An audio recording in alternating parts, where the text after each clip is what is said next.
Alright, so thankfully, right now I'm not wearing my headphones. I haven't actually done that all day. I'm proud of myself because I'm always wearing headphones during recording. But I'm hoping my mic worked during all that because it looked like my editing client stopped giving me the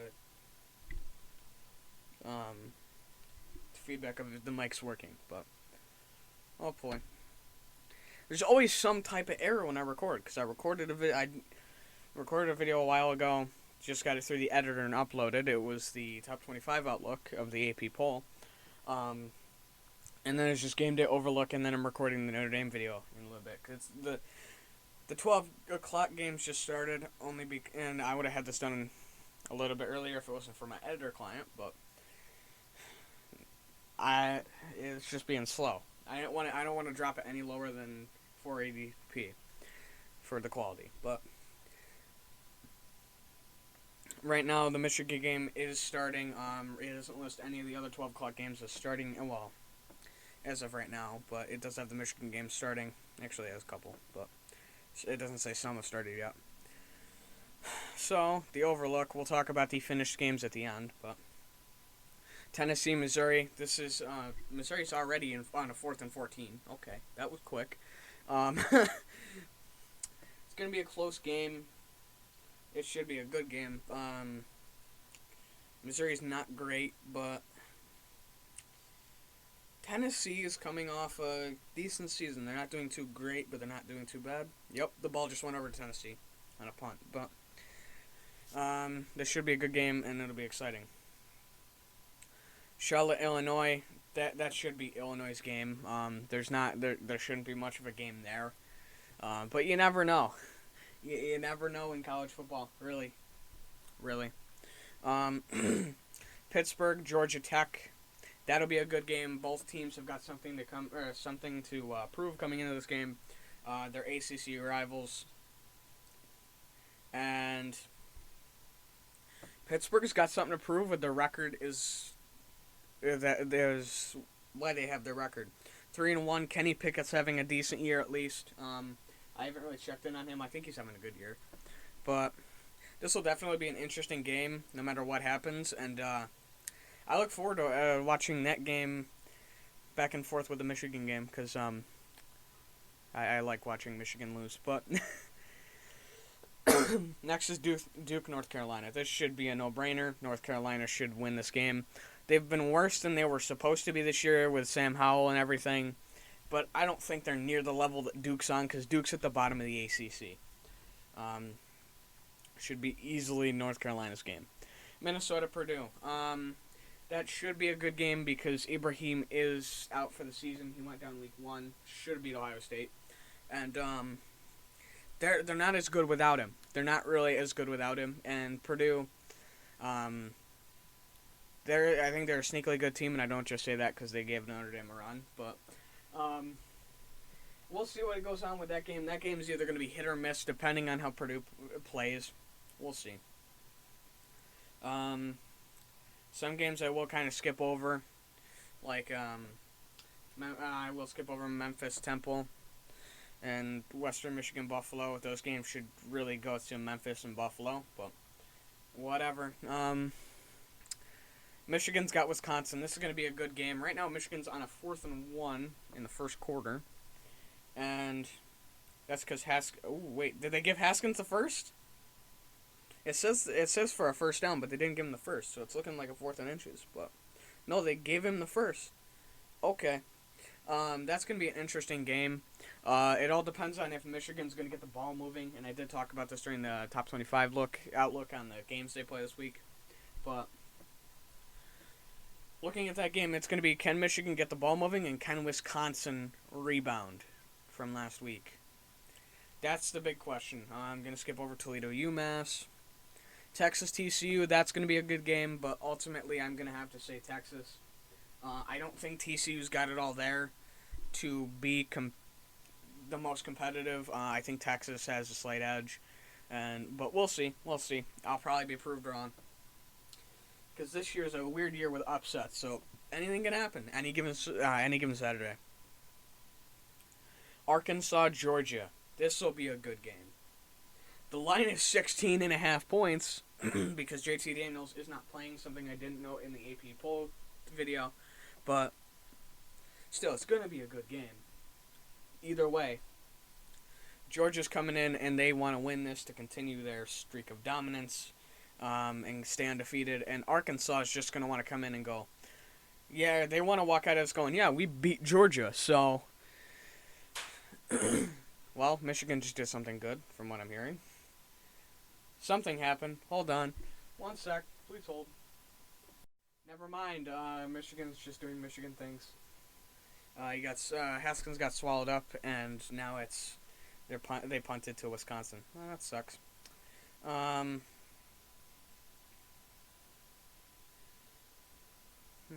Yep. As I say that, TCU has already scored, but 12:30 is going to be Louisville Wake Forest.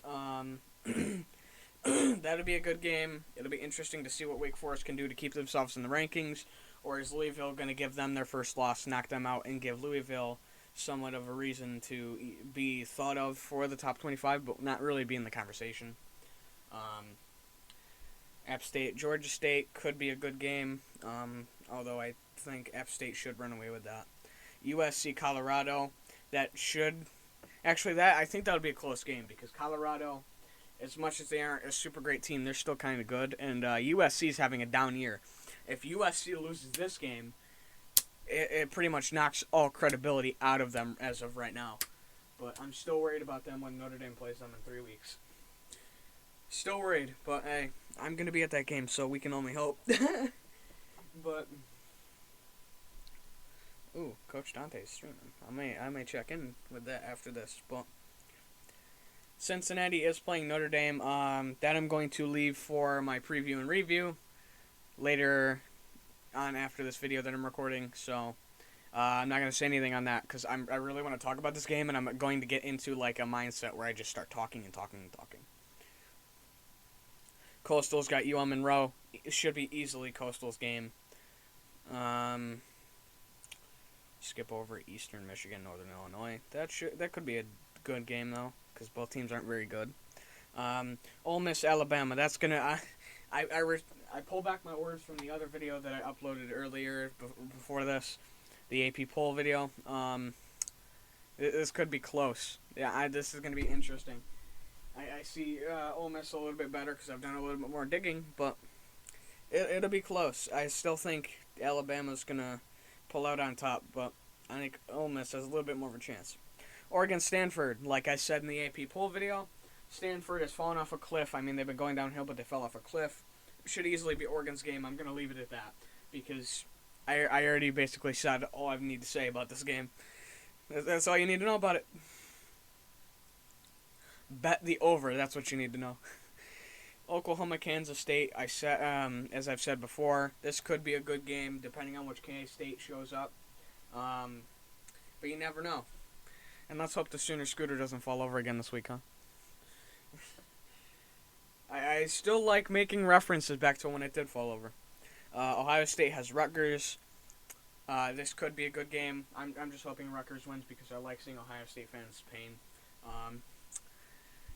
That's one thing us and Michigan fans have in common. We like to laugh at Ohio State fans' pain. I will never admit we have anything else in common with Michigan but that. And you'll never hear me say that again. But that'll be interesting. I hope Rutgers can win that. But with the way Ohio State's looked this year, they've definitely got a chance, Rutgers, to win. Troy, South Carolina. Not really going to talk about that game. FIU, FAU.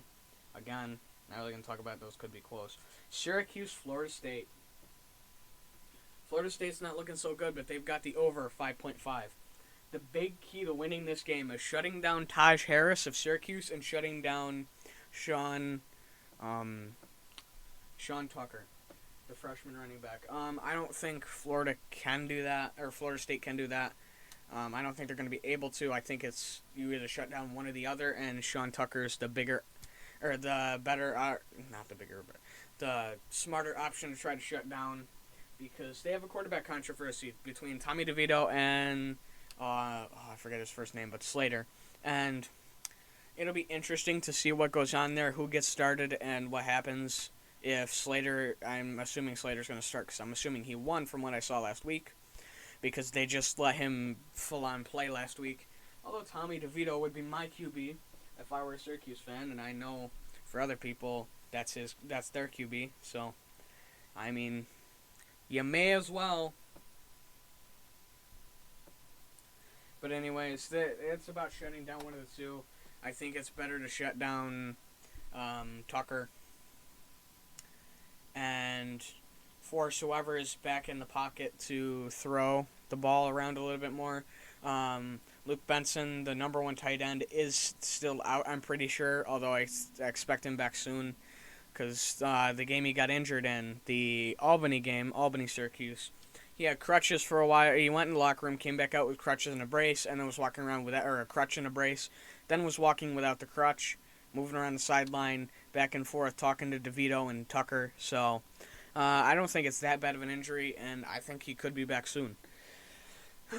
But that's still a little bit of a loss. That'll be interesting. I kind of want to take Syracuse on this one for some reason. Texas Tech, West Virginia. This is going to be another good game. I don't necessarily know what to expect from Texas Tech, but they're starting their backup quarterback. Texas Tech is starting their backup this week. That changes a little bit. I'm going to take West Virginia. I think West Virginia's got the better team, and if Texas Tech is starting their backup, I don't think they're going to be able to hold. I don't think they're going to be able to score their normal, because they're averaging about 39 points a game. I don't think they're going to be able to get that with their backup and be able to try to hold West Virginia, because they've been allowing over 30 points a game. So that'd be interesting. UCF versus Navy. Naval academies are always hard to play because, they just get guys that are so good at doing the triple option and everything that it's hard to kind of see where they're going to be. Navy is 0-3, but I never can count them out of a game anymore. But I'm going to have to say UCF, even though I can never count Navy out. UCF. Skip over a couple games here. Nevada, Boise State. This could be a good game. I think the line makes it a little bit closer than it should be, but this will definitely be interesting. I want to see what happens with this game, because Nevada's defense isn't as good as Boise has been so far, and I just want to see. Nevada's coming off a loss to K-State. Are they going to be able to rebound and keep themselves from losing to Boise State, who their biggest games have been close losses to UCF and OK State, and I think Boise State's got enough to win here. I think it's just a matter of can Nevada keep up, and I don't think they can.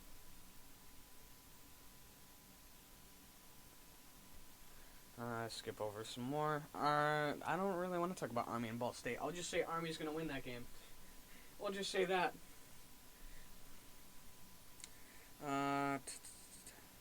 Washington State versus Cal. This could be interesting. I don't like the line at 7.5. I think it should be higher towards California, but both are 1-3. Both have struggled recently. Washington coming off losses to USC and Utah, and Cal coming off a overtime loss to Washington, and coming off a loss 2 weeks ago to TCU. They've kept in some games. I think California's got the better team, and honestly, I'm going to go with California right now, just based on the fact that they've performed better against better opponents so far this year. Florida, Kentucky. I think this one's easily Florida's game. I think this is close. I think the line and everything's got this closer than it should be. Because it's at 7.5 too, I think. Yep, 7.5. Florida's coming off 2 weeks ago. They almost beat Alabama. If they can come in and do that, and they beat Tennessee by multiple scores, this should easily be Florida's game. Because Kentucky hasn't really played anybody this year. They played UL Monroe, Missouri, who has kind of gone downhill over the last few years, UTC, and South Carolina. One of them was an away game. And now they're playing at home again. But I think the line makes this look closer than it actually is, and I got to give it to Florida. NC State, Louisiana Tech, that's easily NC State's game. I think they've got a good enough teamwork. Shouldn't really be a problem winning this game. But, anything's possible any given Sunday. Skip over some more games. Because I don't want to talk about every game and make this video half an hour, because that's a nightmare to try to edit. I'm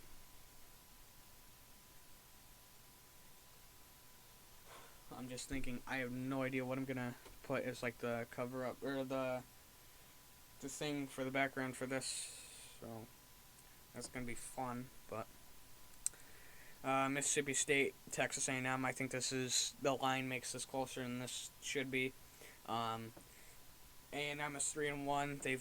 They've only lost to Arkansas, although they haven't really played anybody. Neither has Miss State, and they lost to Memphis and LSU. I think the line makes this look closer than it should be, but not like some of the other games. This is A&M's rebound week. I don't think that they come out of the gates slow. I think they come out of the gates quick, and I think they come out with a vengeance because of last week. I'm going to give it to A&M. I'm trying to look. Oh, there's still a decent amount of games I have to talk about. Baylor, OK State. This is going to be very close. I don't have a winner for this game, because I do. It's OK State, but I think anything's possible this game. It's going to come down to who's got the ball last and who can score last. And with both of these teams, they both want to stay undefeated and everything.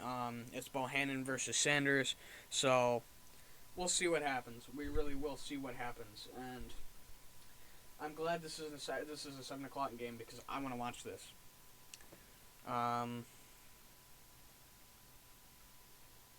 Indiana, Penn State, that's not really going to be a good game. Indiana's not doing so great this year. It depends on what Indiana shows up. If it's the Indiana that everyone was saying was going to be good this year, okay, then we got a game. If not, it's Penn State. It's easy.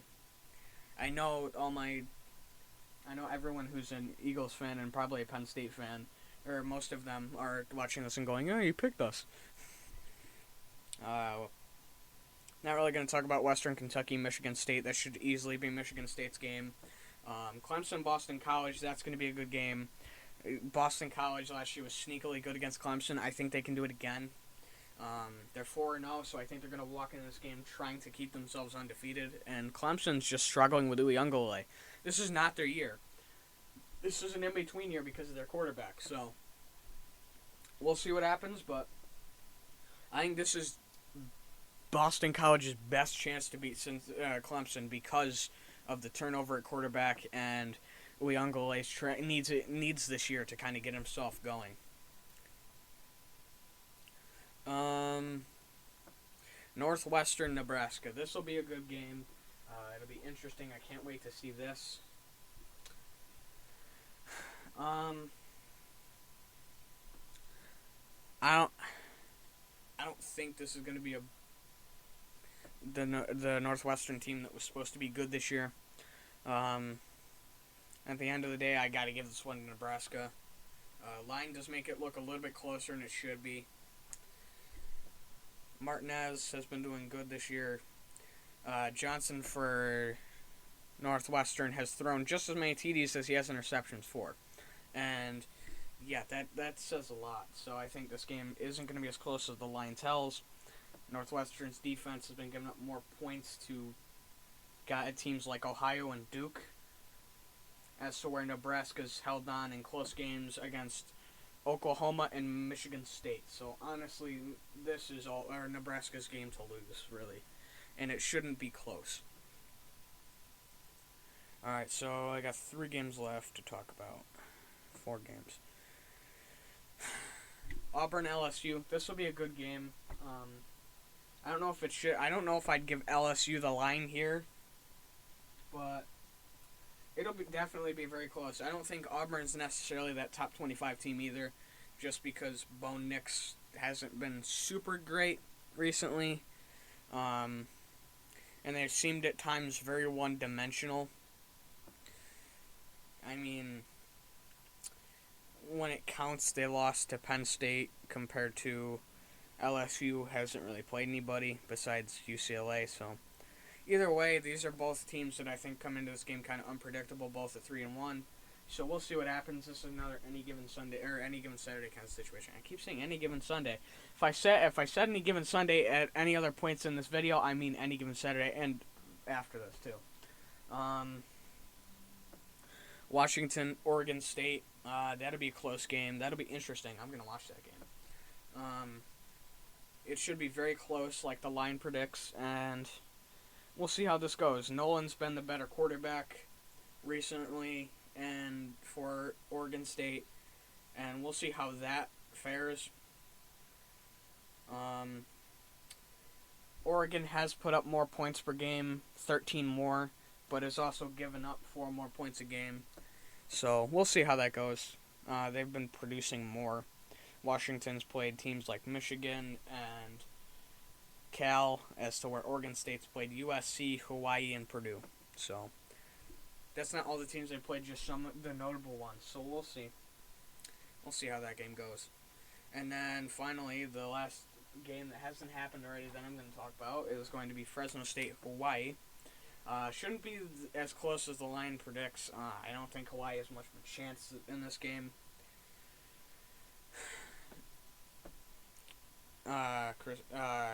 Cordero has thrown almost as many picks as he has interceptions, just one loss, 7 TDs, 6 picks.